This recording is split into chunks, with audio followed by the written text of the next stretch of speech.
Me rastin e 7 marsit, ditës së mësuesit shqiptar, Komuna e Gostivarit ka organizuar darkën tradicionale solemne për të gjithë mësimdhënësit e pensionuar shqiptar të Gostivarit.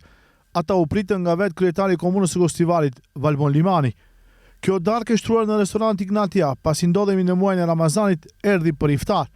Kryetari Limani mësimdhënësit e pensionuar i ka cilësuar më meritorët e kombit, ndërsa ditën e sotme një ndër ditët më të bukura të vitit.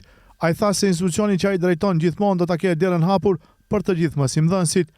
Të nderuar mësimdhënës, të dashur të pranishëm, të gjithë veteranë të arsimit, kam knatësinë sonte të jem këtu bashkë me ju në këtë iftar, me rastin e 7 marsit, ditës tuaj, një traditë e cila disa vite me radhë ndodh këtu në Komunën e Gostivarit dhe besoj që edhe në vitet në vijim do të vazhdojmë të shoqërohemi kështu gjithë së bashku.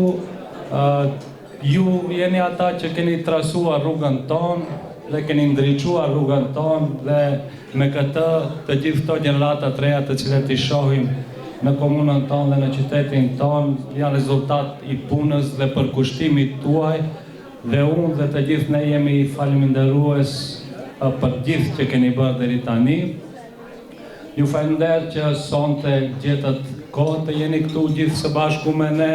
Ju uroj të keni shumë shëndet dhe edhe një herë t'ju them falender për gjithë që keni bërë edhe për arsimin shqip, por edhe për brezat e ri të cilët kanë dhënë dhe japin kontribut për qytetin e Gostivarit. Ju falenderoj edhe një herë.